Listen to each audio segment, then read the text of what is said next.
Welcome to Flat Earth Debate Live. I'm your host, Nathan Oakley, and if you are new to this channel, or you've not done so already, then be sure to subscribe, hit the bell notification icon, and join button if you'd like to become a Nathan Oakley 1980 channel member and keep up to date with the Flat Earth Debate. If you would like to support the channel, there is a super chat that runs alongside each of these shows while they are live, and there's also a PayPal, Patreon, crypto and thanks button in the info box below the video. Most importantly, if you'd like to join the discussion, simply mute the page you are currently watching, then click the link in the info box below this video to join the panel and express your views on the nature of Earth. If you do join, please don't swear. If you do, you'll be ejected. And if you are, please don't try to rejoin the stream using sock accounts. You'll be warmly welcome back on the next stream. Please also share the show on social media. Sharing the show obviously increases the live audience, but this in turn increases the chances of a more diverse panel. So please share the show on Facebook and Twitter as I get attacked by a fly. We are joined by Neil, Refracted Curvature, 10th Man, Flatzoid, Arwin, and a whole bunch of people in Discord. So welcome one and all. Everybody's buzzing. Good morning. Good morning. Hey, good I got afternoon. attacked by a fly too today. Hey, I got a fly buzzing around my head right at the end of the intro. It's actually flown out the window. First time in history that a fly's pestered you and then immediately flown out the window. Nice. Yeah, isn't it true? Any evidence? I call them Beelzebub. The Beelzebub? That's what I call flies. I can't stand them. I go to war with them. Do not leave my door open and let a fly come in my house. Yeah, the Otherwise, Beelzebub. I'm a kid. Isn't the Beelzebub Satan? Of the runner on the table. Talking to us, George? You talking to us or your cat? Oh, sorry. Yeah, definitely talking to his cat. Any evidence of a physical geometric sphere-edge horizon formerly known as the curve of the Earth, or Earth curve? Nah, that flew out the It's window. over there. Oh wait, no. Over that's where? the What, behind distance to the Richard? sun. No, that's the distance to the sun. Over where? Behind Richard in this thumbnail? Or wherever it is. Oh, yeah. Well, you could think of it as such. Nah, the horizon's Especially not with Earth the curve. fisheye lens. We debunked that 2020. Didn't they have to use horizontal plane to get that so-called horizon? Well, they're not measuring I it was about to necessarily. say. If they're using it for an elevation angle, then yes. I was about to say it's underneath the horizontal plane we live on. Actually, can you reiterate that point about what you're doing with dip angle? Because it's been their only response to how you acquire an elevation angle measurement from a curved baseline. It's ludicrous you don't. Nevertheless, they've managed to come back with something to convolute it, which is dip correction. Now, their dip is to a Right. geometric horizon. However, the actual correction is, drumroll, John, It's a differential angle between two flat planes. so imagine the letter Z, or Z for you Americans. You've got two lines that are running parallel with one another in the horizontal aspect in the letter Z, capital Z. I suppose it doesn't matter. Well, what you then have, if you're the top right position on the horizontal line of that letter Z, the line down would be the line your view in orthographic to the horizon. And that point is representative of the plane below you. In other words, if you're at the top right-hand corner of a letter Z, you're at altitude if the bottom horizontal line is the ground. Well, you have a parallel line with that, and the difference between them is the dip correction, otherwise known as height of eye correction. Yeah, they're just duplicating the angle that they measured. That's all. Well, you're accounting for the fact that your height above the surface is your height above a horizontal plane. Now, coincidentally, in the same letter Z example, if you can establish that top horizontal to the letter Z, there is no need to make any adjustment, because the only thing you're trying to achieve is a horizontal plane. That's the purpose. Now, if that doesn't ring alarm bells in every fundy globe believer listening, then I don't know what does. And that's why Eratosthenes did not need to do dip correction. That's why Al-Biruni, when he was measuring the height of the mountain, did not need to do dip correction, because he was already using the flat plane we dwell atop. Nathan, please go to Master B and show the picture that's been here for over a year and a half. This black and white. Yeah, this is great. So O to D, with T being the tangent, is what they have used to convolute what is actually O to an unmarked point, which would represent your horizon in this diagram. It's just unmarked. The intersection between OH and OT, unlabelled.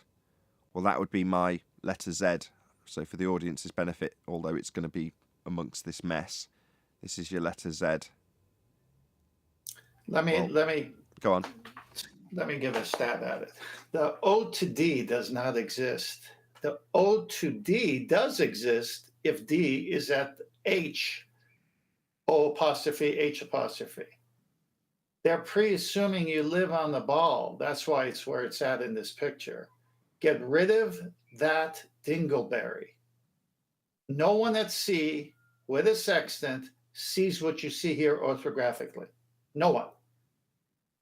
Yeah, because we don't see orthographically. You never see this. This is your eyeball at O, observer.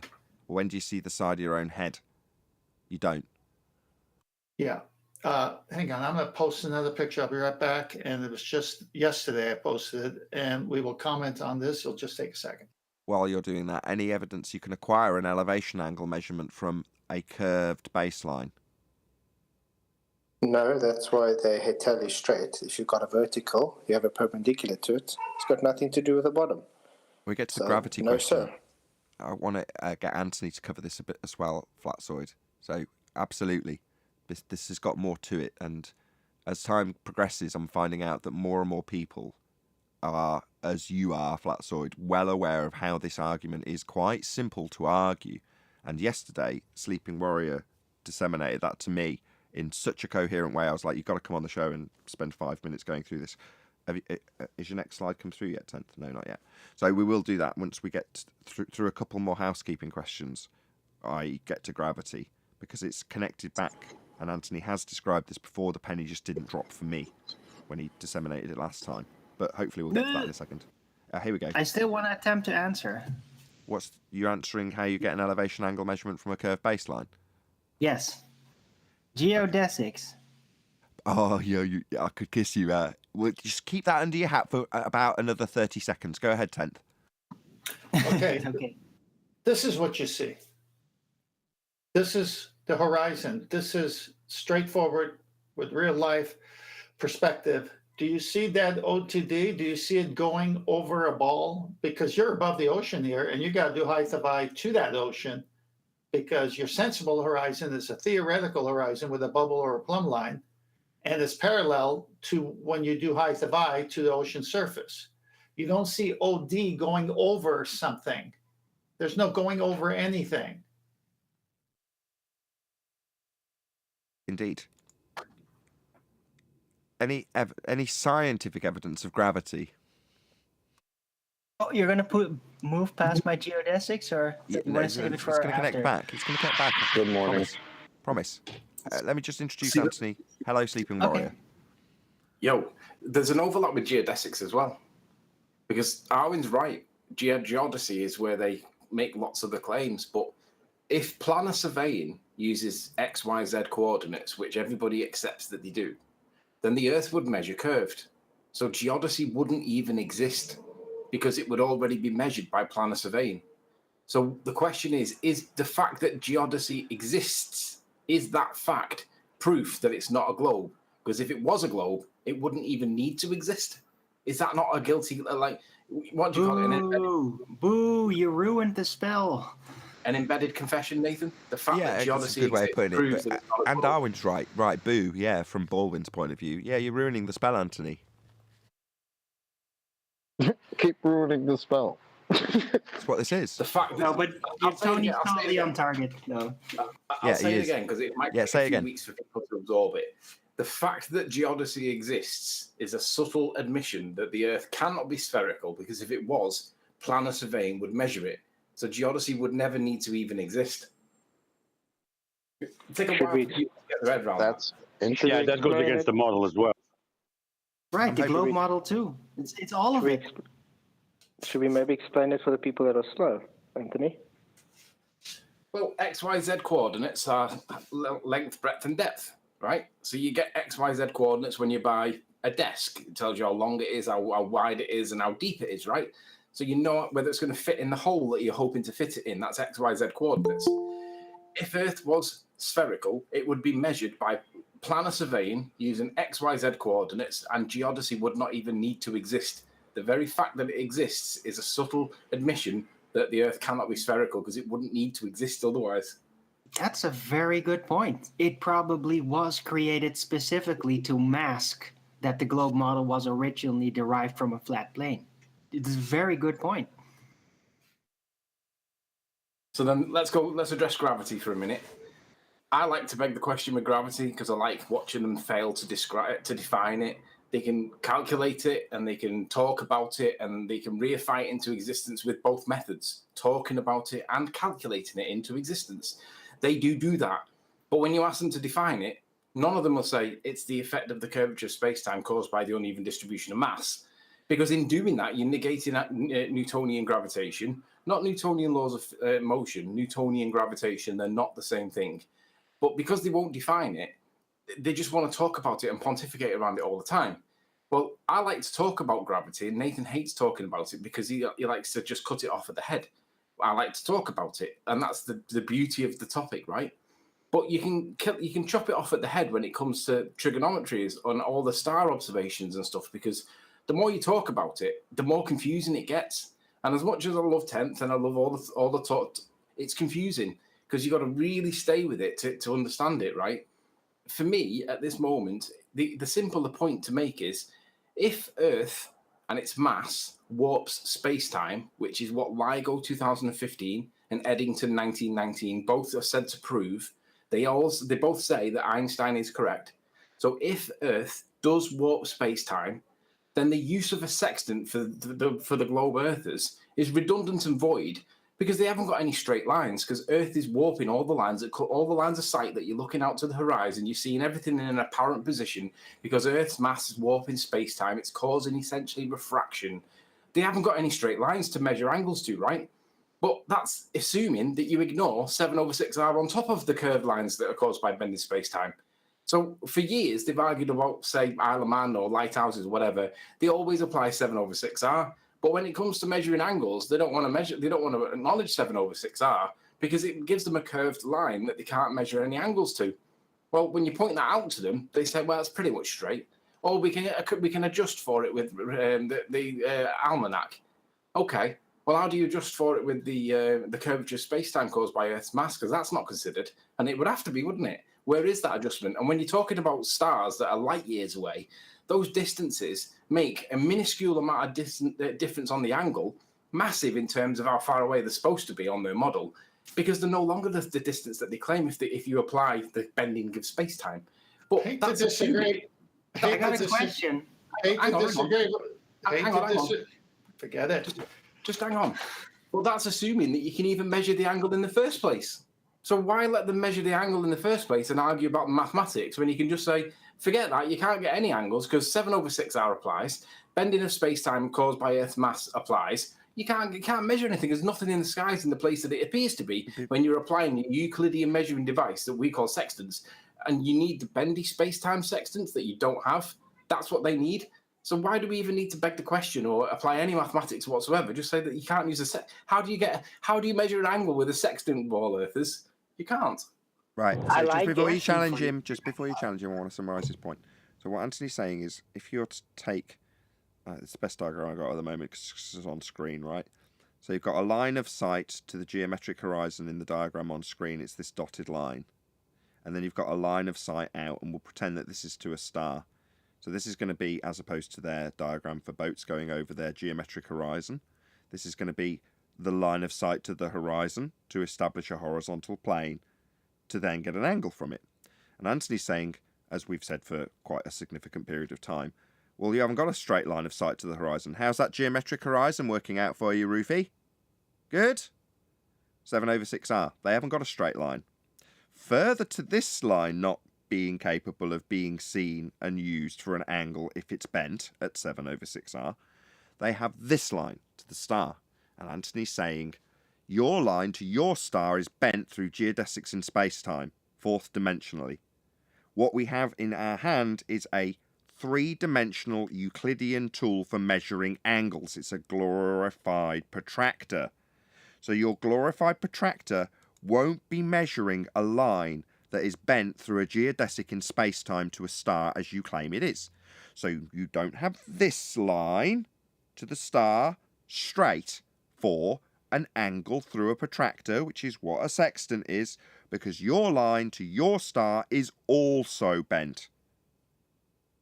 Right, Arwin's first. Go ahead, I'll keep it short. I just want one little add on to that point. Great point, by the way. A lot of points, different points. But about the gravity, look, even if somebody did actually know the bending of space-time gravity version, which involves mass, by the way, an even distribution of it, you can always ask, okay, so what is mass? I think 10th is about to destroy this point. Absolutely nonsense what Anthony is saying here, begging the question argument. Sextant can't work on a curved baseline. End the story. So that destroys the whole thing. But they say, but it works. Yeah, because you're not doing it on a spherical surface. So you're already admitting that the baseline is flat. It's not curving. And get out of the begging the question. All the measurements are coming from the equatorial plane anyway, which is a flat surface. Okay, Well, so there's enough. Hold on. So number one, 10th's correct. Number two, he's only correct contextually when you point out where they lose immediately. Now, what I'm doing in this regard, 10th, is saying, as Anthony typically does, when they just dance past that and beg the question anyway, what they're going to resort to. Well, in this case, they resort to dip angle correction to a sphere and the line being straight to the star. And Anthony's saying, once you beg the question that you can get a tangent to a sphere, which you can't if it's a bent line at 7/6R, you also can't get a straight line to the star through geodesics in space-time.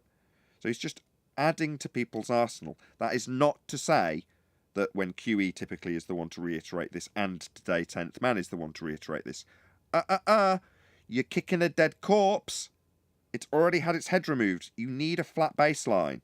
You cannot acquire an elevation angle measurement from a curved baseline. It makes no difference what you're describing through geodesics in space-time to the star or from a tangent point on a sphere that's refracted.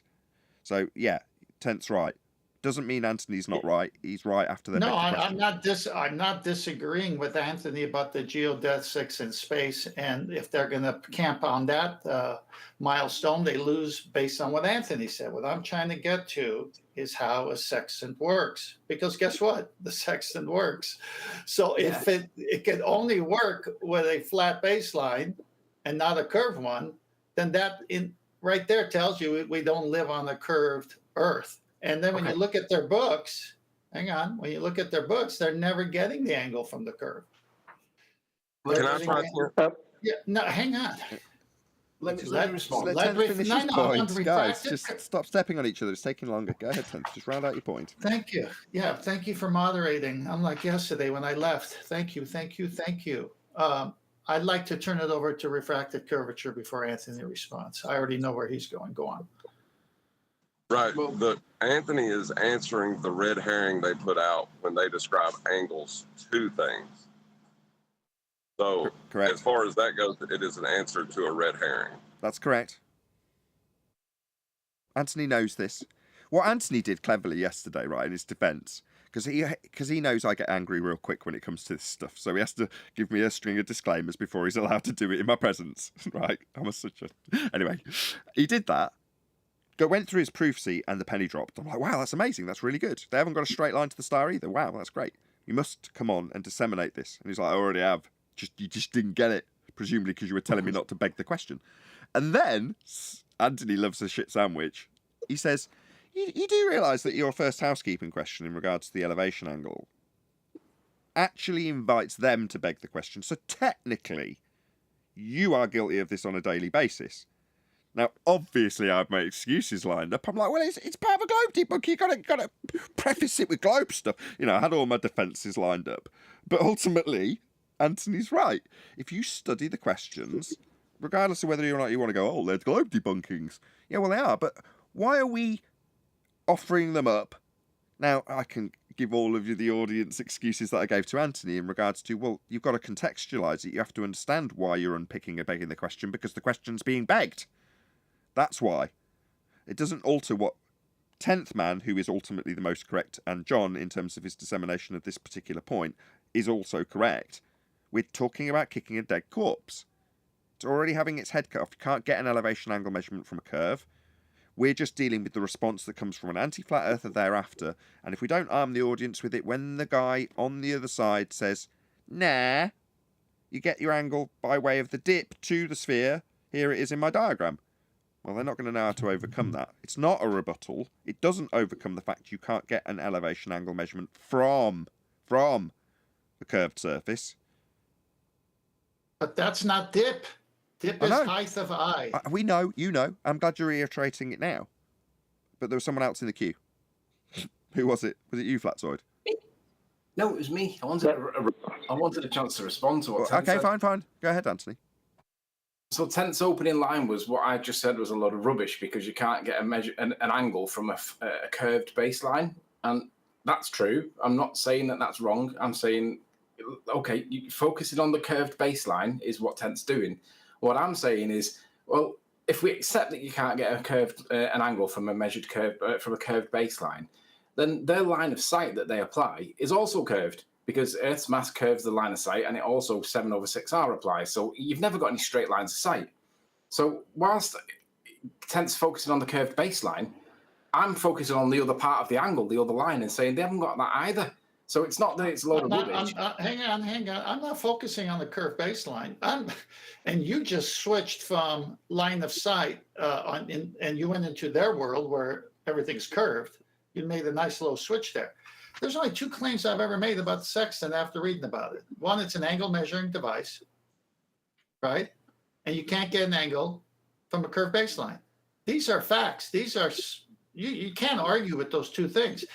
That killed them. Now I'm talking to a corpse no matter what comes out of their mouth. That's correct. I'm agreeing with you, Tent. That's correct. I'm not disagreeing with that. I know you are. But I'm trying to say to you, when you transition over, you have to say, now I'm going to talk baller language. They think dip is this, but in their own books, dip is Stop. We've given all the disclaimers it needs. I've personally given all those disclaimers, Tenth. And if you're reiterating it, fine. But we know we're begging the question. We know we're kicking the corpse. We know that this is after the fact with an anti-flat earther when they've already died. We have disclaimed that. It just doesn't alter the fact, and now I'm repeating myself, that they still want to and need to and will come back with something. Well, but you guys are crazy to address corpses coming back with anything. And you're right to point out that. And you're right to point that out. And typically I'll be doing the same. Go, Anthony, as I'm talking all over you. Go ahead. Can I make a comment? You can after Anthony replies. Hold on, everyone stop. Just when Anthony was trying to get a few words out. Go ahead, Anthony. Then Adam. The other rebuttal they'll come back with is that, oh, well, that's a straw man, Nathan, because basically they don't want to address Einstein. They don't want to talk about Einstein. They don't want to apply Einstein. They want to talk about only Newton, right? Because within their model, Newton is the only thing that works. So you can't talk about Einstein. So they'll say, well, you're just straw manning me. Nobody ever said that Earth's mass curves space-time. Yet they know that Einstein says that. It debunks them directly. So just be careful when they claim straw man, which they will do. They're actually straw manning themselves because they're ignoring the fact that Einstein is the current position in science, whether they agree with it or not. And it does directly debunk their model because you can't get measured angles using a sextant if Earth's mass curve in space-time and you've got a curved baseline. You can't get any angles. We don't talk about Einstein, no. Yeah. Go on, Adam. Okay, so I agree with Tent. They're already dead, but I really like it, Tony, because sometimes it's nice when you've got a zombie coming at you to have a spade to take straight to his head again. So, yeah, I think I don't think I'd use it. It's a nice point. What I was going to say. Hold on, let me rub this by chocolate. Hold on. I want Adam to make his full point, but go ahead. Everyone else, Adam, hold on. Chocolate, go ahead. Then Arwin. Then Adam, can you pick it back up and hopefully keep it without anybody interrupting? Chocolate, go ahead. Nah, I was literally going to say the same thing. Sometimes it's fun to shoot zombies. It's funny that he said that. Arwin? That's it. Go ahead, Ori. Yeah, at the end of a zombie apocalypse, if there's anybody living still around, you tend to kind of run out of zombies. So I totally get the sentiment. Okay, thank you for focusing on the zombie analogy and not what Adam was actually saying. Can you repeat it, Adam? Hopefully they'll listen this time. Well, fine. I think sometimes it's nice to have a spade to take to a zombie's head. And respectfully, in Tony's world, he's hunting zombies. Yeah, so it's a very useful tool, I think, for the level of argument that Tony will have with these and where Tony's happy to go with these guys. It doesn't change the facts that Tent's made, but certainly in Sleeping Warrior Land, it's a very useful spade to have, I think, and a really good point. What is the spade? To their heads. What is the No spade, argument. I want Adam to say it. What is that spade? Can you describe the spade to me, please, Adam? I would say it's 4D, four-dimensional spade, which to me is attacking the nuance of what they're claiming. So to have, as Tony puts it more eloquently, but the description he gives in terms of the bending of 4D space-time really does attack the point at once you allow them, because Tony likes an allowance. He'll give them the tangent, yeah? Well, once they've given that tangent, look at where it takes them. It totally destroys the way they try to align their two models, so their non-Euclidean 4 space and the use of a sextant. I think it's a really clever point, Tony. Well, let me May I say a point? draw. But before you go, let me say a point. Refracted curvature and I will create the zombies. You can have all the fun you want with them. When he went on McToon's show, he let the zombies talk, and then he said, eloquent, perfect, but you had to use a flat earth to do it. End of story. Let's just do it. Go on, Anthony. Everyone else, shut up. Go ahead. The equivalence is like they don't like defining gravity because they don't like talking about Einstein. Well, get them to define what an angle is, because an angle's two straight lines. And as Tent points out, you can't have an angle with a curved baseline. Well, you can't have a line of sight that's curved either. So they can't have two straight lines. You can't have a baseline that's curved. They can't have a curved line of sight either. So they can't define gravity because they can't talk about Einstein. They can't define the word angle because they haven't got any straight lines. We don't talk about Einstein, no. Have you done gas pressure yet? Hold on. I will say that as long as you reiterate that it is a red herring to talk about angles to something, is a red herring away from the actual, fact that we're talking about, then that's fine if you want to play with the dead. No, don't excuse them. Tell them off. You've got a machine gun. He's got a spade. Let's be clear about what's going on here at this point. Yeah, but we're talking about elevation angles, to be precise. And without the horizontal plane, you cannot have the elevation angle. Boom! Dead. That's a machine gun right there. It's the antecedent. Hold that's a machine gun that you've just fired off there. Was that Jorge? Yep. Yeah, so that's a perfectly functioning human with their head exploding. Now, after the fact, that headless zombie is going to start attacking you. And if need be, because you've run out of bullets, you can have Anthony's spade. And it's a good spade. It's a shiny spade. Sharp, too. Really effective at taking down zombies. You haven't got a straight line to the star either. And that's what you're looking at. That's what your line of sight is to. Not to the horizon. That's establishing the horizontal so you can measure in the vertical when your line of sight is to a star that has a bending geodesic in a globe world. So Anthony's shiny spade is good. It's a good tool. I like it.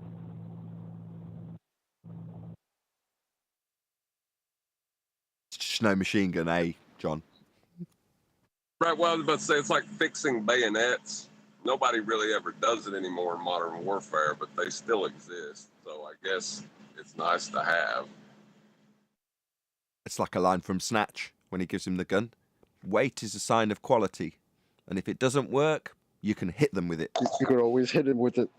I love that movie. So should we move on Or from is scientific the evidence of gravity, geodesics in space-time linked back after the zombie attack to bending baselines? Beautiful. Well done, Anthony. I love it. Anthony, stick around because somebody was challenging your relative density in chat. From chat. From chat. There's From a live free- show. yesterday. There's a publicly available link they can join and they can challenge me properly. Right, and if you look, I'll do it now for the audience to see. So I can move you if the room is full, which it currently is. So you go into the live stream queue, and providing I'm paying attention or there's a moderator, we'll move you into the live show. Make sure you're taken off mute. Nobody can challenge relative density. There is no counter argument that defeats it. Well, Are you kidding? They're still trying to figure out a way to challenge this egg. They can't even figure that no, out. well, what the guy said was all unsupported matter falls to the earth. That's because mass is greater than zero, other than light. Why doesn't light photons collect at the bottom of the vacuum chamber? What's mass? Idiot. Thanks for proving relative density, you moron. This is why we don't go to chat. Okay. Any single viable hypothesis from any of the fields of astronomy, cosmology, or astrophysics? Negative. No, it's all presuppositional based. You can't do that. But James, when? Guesswork. Nathan, But James Webb. I just want to shout out Terret 3006's comment. He says, my research repeatedly being verified, trolls enter after 28 to 32 minutes.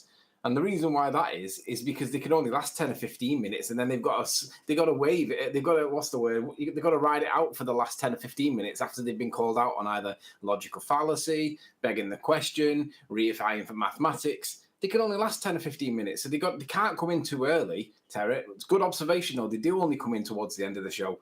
Rumpus used to do it all the time. They Okay, do it yes. even on my show. 20 Hold on minutes 1 second, before Owen, as we're round out, talking trolls shows. always come rolling in. Yeah, Owen's seen this as an opportunity to plug his own show, and I have seen that same opportunity and got there first. So 115 odd people, I know, nearly 120 people watching. Please share the show. The only reason there's 120 people watching is because those of you who come regularly share the show. We don't necessarily get a great deal of publicity out of YouTube, a tiny little bit.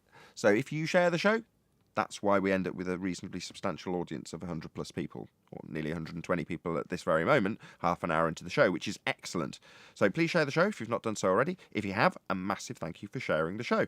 You are the reason we've got an audience, so thank you very much indeed to all of you who share the show. Also, because Arwin's going to do it anyway, subscribe to Arwin, that's ARWIJN, who has the Flat Earth Early Bird show that goes out before Flat Earth Debate daily. So while I do Monday to Friday and then release the best show and a clip throughout the weekend, Arwin actually goes live every day of the week and has done for quite a substantial period of time. So subscribe today to Arwin for the Flat Earth Early Bird. That's not your cue to repeat it, Arwin. We're going to get any evidence from any of the fields of I keep trying to get the one that Adam put in accidentally and I keep forgetting to drop it in. Colonoscopy? Cosmology, astrology, and astrophysics. Any evidence at all? Or astronomy. No. It's astrology, astronomy, and astrophysics, according to the post. Boo. Go and include And I've just astronomy posted- as well as astronomy. I don't know if Anthony was unaware of this Arwin, I discussion. can hear you booing, Arwin. Don't Yeah, I boo know, it. I got it wrong. Go Sorry. along with it, Anthony. What's wrong I with you? agreed with you. If you check Master B, I've put the most recent picture from the James Webb Telescope. They got a lovely picture of the sun. It's turned out to be actually a slice of salami, but you'll see it in there. That It looks checks like, out. but it does actually Apologise look. for that, Anthony. That does actually. Now you've said it, it is obviously salami, isn't it? Well, he's apologised. He's had to retract his statement saying that it was comical effect. It's a hammy joke. I just want to point out, Nathan, that you've got to include astronomy with astrology, and it doesn't matter if you conflate between the two of them, because I get criticised for confusing them all the time, which is true, I do. But they are essentially both pseudoscience, nonsense, woo-woo. So they can be both included. Oh, It's hold only on. a Whoa, whoa. Hang on, Nathan. Hold on. Nathan, please. What do you mean Real quick, astrology is pseudoscience? Number one, who is claiming it's science for it to be decried as pseudoscience? I'm just defending my criticism that I always get because I mix them up all the time accidentally. Nathan, astrology claimed to be pseudoscience. They claimed a pseudoscience. Sorry, but it isn't. But science. Let me take this to Brian. Let's just say hello to Brian. Good comment. Can you repeat that so it comes through unimpeded? Yeah, astrology actually claim that they are pseudoscience. They don't claim. They actually claim they're not science. That's right. So if you look up the definition, it will describe it as a pseudoscience. However, it does not meet the definition of pseudoscience. So what's pseudoscience? It's the process of what is it now? Pseudoscience is where you fail to adhere to scientific method, but claim that you are adhering to it by being scientific. Perfect. I couldn't have said it better myself. Falsely claiming. A false claim of science where an adherence to the scientific method has not taken place. I've just defined it myself. I haven't read that from something. That is the definition. If you want to look it up, that's what pseudoscience is. Well said, Anthony. So it's actually just fraud. Say again? It's actually just fraud. Well, no, that's not fair because astrology doesn't claim. I was just getting there. I was just getting there. Right. Can you say that again? To meet the definition of pseudoscience, you've got to be claiming to be a science falsely. So I asked Anthony, at what point and who is saying astrology is science? Who's making that claim for us to declare it as pseudoscience? I reckon I could get away with a few name drops here. Who was it? No. Russell? What was that guy? No, Russell Grant is a good example. Right? None of these people claim that what they're doing. If you go to Wikipedia and ask for a definition of astrology, Wikipedia will say that they claim they are pseudoscience, which is a nonsensical statement. Nobody would claim. You can't claim you're a pseudoscience. It's a false. It's an accusation put to you if you make a false claim of science, right? Astrologers don't. It's not a science. It's a reading of the stars, isn't it, in terms of spiritual matters and etheric matters. So it doesn't claim to have any link to science. Anybody that's doing astrology isn't claiming science. Wikipedia may try to label it as a pseudoscience, but they don't make the claim of science. So to me, it's a false accusation that you can't level against it. Look. Okay, so what would be the adjective then? If it's not pseudoscience, what is astrology? It's in the title. Wait, hold on. It's the logic. If you're self-claiming that you're pseudoscience, technically you're not pseudoscience because pseudoscience is claiming that you're science when you're not. But if you're claiming that you're pseudoscience, you're already stating that you're not science. Correct. So then what is the adjective? Wouldn't it fall under the category of divination? Let's not worry about that. Well, No, it wouldn't fall under divination. Absolutely pseudoscience. not. It's the logic of the stars. What are their movements? Now, in more recent times, we get given Mystic Meg and You'll Meet a Tall Dark Stranger called astrology. Now, that is a bastardization of what is actually occurring, and that part of astrology is detailed by Mystic Meg, where the stars will be. Well, how does she know where the stars will be? Well, because the astrologers have studied the logic and movement of the stars. How do we know about epicycles? Well, that's the logic of the stars. So that is astrology turned into nonsense, so we don't track the patterns of the stars. We listen to black holes, bending space-time, quasars, binary stars. That's what we are told to pay attention to in the stars, not their cyclical movements. Their cyclical movements are then demonized into witchcraft and predicting the future. Well, it's not. It's just predicting a pattern that will come around again. The bit where they strap on You'll Meet a Tall Dark Stranger is the nonsense. And when they say it's pseudoscience, they want to demonize it with that as the idea of what they're talking about being the prevalent idea when they call it pseudoscience. So that at no stage do you ever appreciate that all it really is what we're using for celestial navigation. How do we have an almanac? Well, because we studied the logic of the stars. Not the naming of them. Not calling it the pillars of creation and colouring it in. That's not astrology. But the logic and useful nature of that method gives us navigation.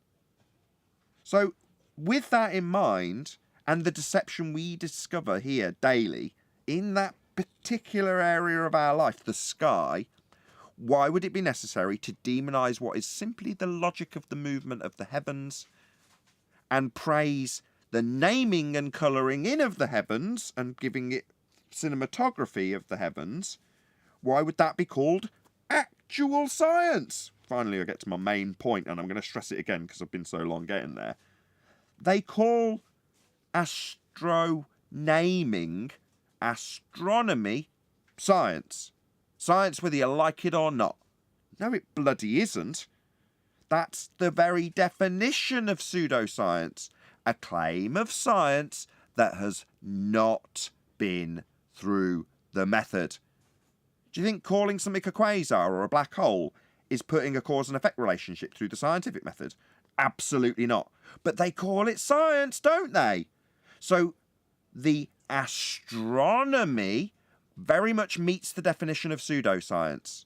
And when you look up Wikipedia's description of astrology, they overtly state that it is self-professed to be pseudoscience. So ask about face nonsense to take you away from looking at the patterns of the sky that govern your life. The very literal movement of the day and night has been denied to you. There we go. I'm done with my rant. It's important stuff. That last bit was the important bit. When we'll argue about astrology, whether it is or it isn't, but we accept that astronomy is a science, where in actual fact, that's the bit, that is the pseudoscience, because that's the one that's purporting to be science from academia, with no science to back it up. Put my screen on, please, Nathan. I have. I want you to address this, because this is countering what you're... This is not my position. This is just what they're countering. Astrology This is my point, Tony, in terms of astrology, what astrology is that you're about to make. This is the point I was trying to make, so sorry to interrupt, but yeah. It's a range of divinatory practices recognized as pseudoscientific since the 18th century that claim to discern information about human affairs, terrestrial events by studying the apparent positions of objects. So it is saying that astrology is pseudoscience. Yeah, expressly. That's the false bit, isn't it? This is the point I was making. Look. Astrology is claiming to be a divination practice. It's not claiming to be a science. But when you go to Wikipedia, they make this nonsensical statement that it recognises that it is a pseudoscience, which is a bastardisation of the definition in of itself, as Chocolate highlighted, yeah? It's not claiming to be that. Look at what it's claiming to do. It's claiming to divine the best time to do things, the best time to plant seeds, the best time to maybe ask your wife to marry you, based upon the positions of the stars, yeah? And their etheric effect on humanity and nature. That's what astrology does. There's no science in there.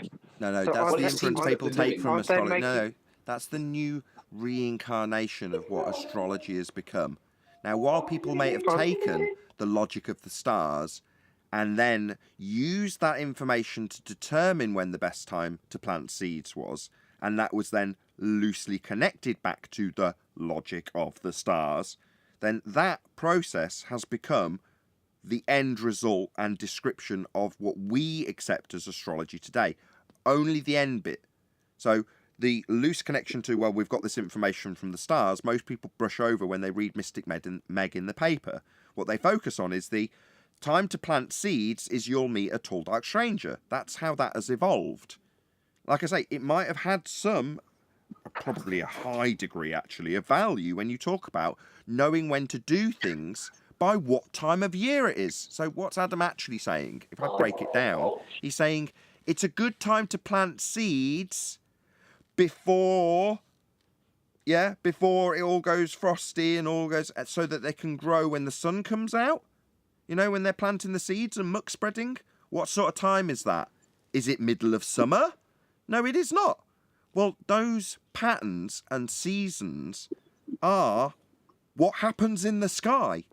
We're just giving it in autumn, summer, spring. We get it broken down into the seasons, and then we get given a watch and a calendar and 12 months and 4 weeks cycles at 28 days, lunar, are ignored. You might get it on your pay cycle, ask yourself why, but ultimately those patterns are ignored. We don't have a lunar cycle. We have a calendar month. Not a month, a month. Something very different. Well, those cycles would be apparent in your life if you were consciously watching those patterns. That's astrology. There is another way to view this. Nathan. The other way to view this is if they're using astrology, if pseudoscience is using astrology as a sacrificial lamb to push under the bus, if they can make you think that astrology is pseudoscience when it doesn't claim to be science in the first place, it adds credibility to their own position. So it seems to be a sacrificial lamb, in my opinion. Absolutely correct.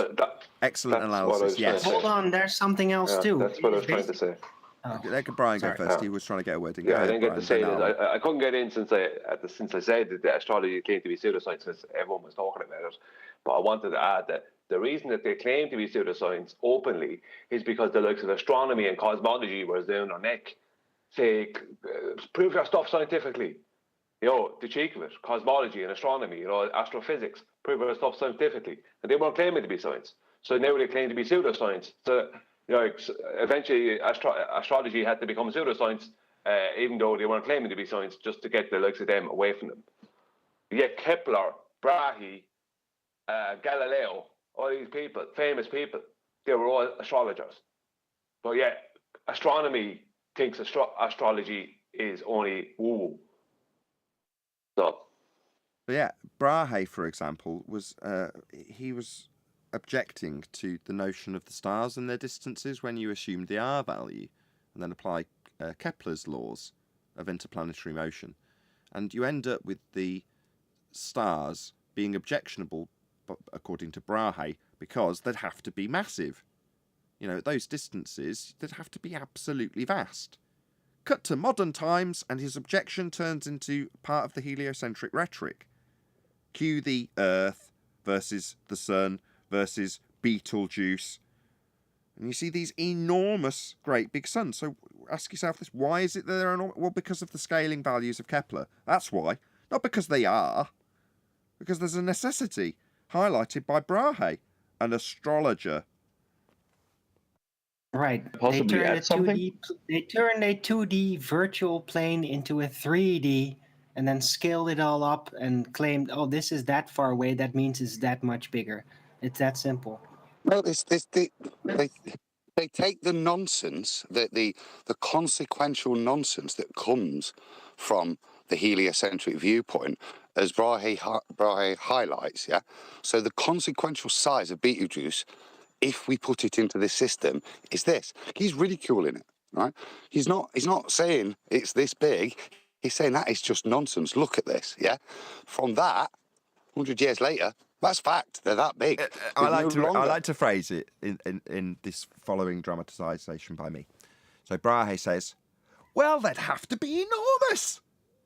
And the person he's speaking to strokes his chin and goes, you are saying that they would have to be enormous. Now, those are actually the words that Brahe has said. Well, they'd have to be enormous. Okay, well, they'll be enormous then. So, in the same way as you've got Newton. That's crazy. So, yeah, well, this is this will make sense to those of you who've watched for maybe a shorter period of time, even if it's only a year or two, which isn't that short, but I'm getting out, you'll see in a minute. I say, careful how much you object to this in terms of your overcoming of the argument, because there's a fairly high chance that it could be ascribed to you. You know what I mean? For example, Brahe, right? I mean, I don't think this is actually ascribed to him, but he doth protest too much about they must be enormous, and henceforth they are enormous. And Newton, well, this is absurd. Mass attracting mass in physical terms. What a load of nonsense. We'll call it Newtonian. Well, isn't this more of a way to illustrate how begging the question will never win the argument for you? I don't follow. What? Well, Tycho Brahe begged the question that Earth was a sphere and all the things that they believed were true, right? And he said, well, they'd have to be enormous if this were true. But this is... Right, he was presupposing. This is not correct. This this is not correct. Brahe came after Eratosthenes.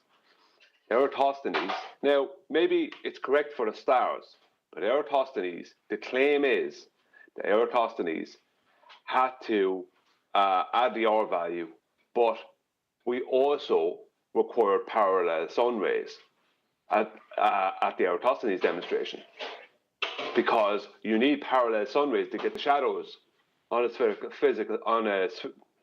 surface. So consequently, they needed parallel sun rays. That within their claim, their current claim, they need to claim the parallel sun rays was first postulated around the time of Eratosthenes or by Eratosthenes. They're not claiming exactly who first claimed it. They're not claiming maybe he, but they had to, because none of the shadows would have worked, and that's why when he was going to add the R value, he needed the shadows to work. The only way for the shadows to work is parallel sun rays, and that means a very, very big diameter of a sun. But the sun has to be the correct distance away to be that diameter. They changed the position and the size and position of the sun a few times throughout history, but the sun has to be the correct distance away to match the angular size. But it also has to be big enough to give parallel sun rays. Go on. Brian, in the book Kings Dethroned, the author states that it was Hipparchus, before any of the people that were just aforementioned. Hipparchus had one flaw, which was that the stars and everything is at infinity. There's no way, the distance is way, way out there. And everybody, rather than saying, how do you know that, started to build a model because of that. So it's, according to Kings Dethroned, the book, it was Hipparchus, and everybody went with his fallacy. When was Kings Dethroned published? So no challenge. Let me just ask, when was that published? In the early 20th century. Early 20th century. I will find out right now. So, just for anybody listening, we are not necessarily in any way suggesting that these people being referenced even existed.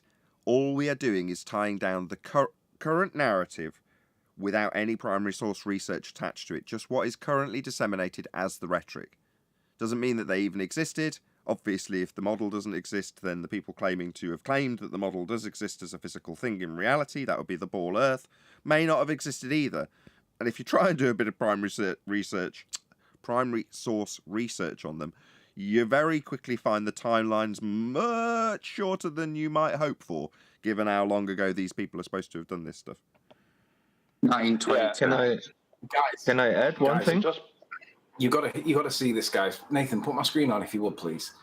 I'm going to have to shout this video out because this is brilliant. It's basically talking about how the light comes into the observer, and they claim that the light is that close to parallel that it's parallel. It's that smaller angle that it's not worth it is parallel according to them. This video by QNV basically shows how it can't be parallel, because if you claim that the light's parallel, which is what Ruhif does and everybody else on their model does, the moment you do that, you deny the celestial sphere. And we've all seen Tim, what's his name? Tim, whatever his name is, talking about the celestial sphere, right? So if you claim that the light from the celestial objects comes in parallel, then you deny this. Check this video out. Flat Earth, Globe Earth Retards Alert, Parallel versus Triangulation. What he's done is he's modeled out how the observers on a sphere, when observing the lights in the sky on the celestial dome that they talk about, the conceptual thing, he shows how the light is not parallel at all. He shows that the light is angled because it's on the celestial sphere to the two observers.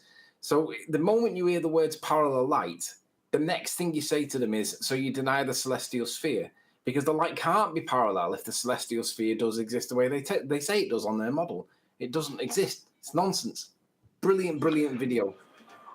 That's a good point, because the celestial sphere involves a horizontal plane that you're standing on looking at. So, see, this is where it all comes from. I made a video the other night about parallel light rays as well. And a video just before that, people should watch the one just before that and then watch that one, because the one before that involves parallel light rays. And then I tore the parallel light rays apart. But the reason, what they did is very simple. They made sure the public focus on shadows. So if the shadows, right, if we're on a sphere, then light will come in parallel. Right? If we're not on a sphere, then light will come in divergent. And that's where they have this big, huge sun. And then they had to make all the stars, eventually they expanded on the story, and that's why they had to change the position of the sun several times, because they had to make other things to do with the stars fit. You know, Polaris is a monster, an absolute monster of a star, right? And that's how the light comes in parallel. But it starts with the sun, because the sun gives us the shadows. So they have to make the shadows work. And that's what their parallel light ray claims is all about. What they did is they focused on the shadows and moved it, and took the focus away from the elevation angle that was used by Eratosthenes within the claim. To get that's what they did. So that's how that's the whole game. Quick shout out to QE as he's having a live discussion this evening on QE Live. So obviously this only applies if you are watching this live right now. So be here or be sphere on the Quantum Eraser YouTube channel. That's at 8 PM UK time. So check it out. Be here or be sphere. Like this is a little bit majoring on the minors, to my point when Nathan said that about be careful how much you protest, because the way he described it, Tycho Brahe was begging the question and saying this can't be true because such and such, right? And then he got ascribed that to him. I don't know about it actually being ascribed to him, but the objection was noted, and now they are massive. I don't know if it's called the Brahe massive stars or anything. I don't think that's the case. Right, but I'm just saying that's one of the dangers in begging the question is, you know, they'll just absorb your pointing out a problem in their logic into their narrative. Precisely, well put. And that's how I try and paraphrase it. If Brahe says, well, they'd have to be massive, well, then they'll have to be massive. Isn't that 1 p.m. UK time?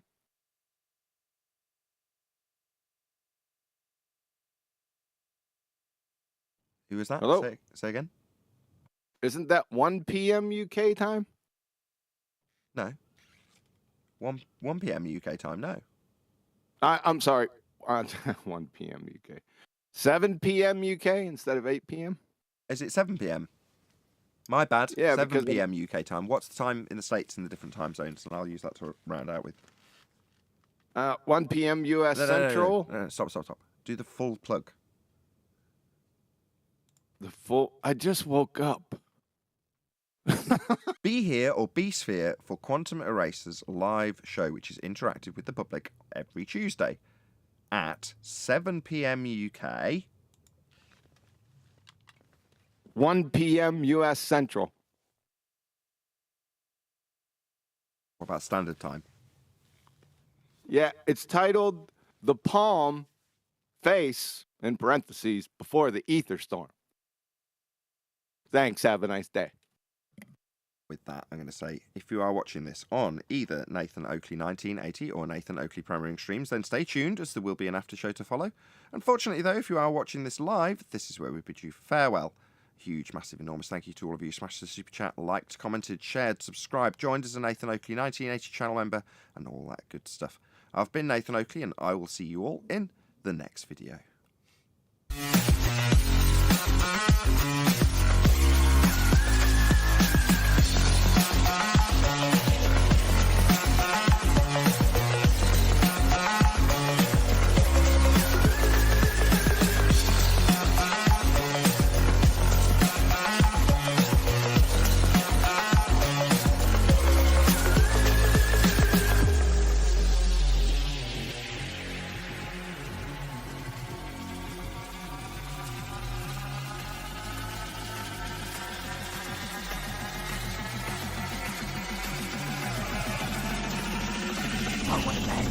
What a lovely day!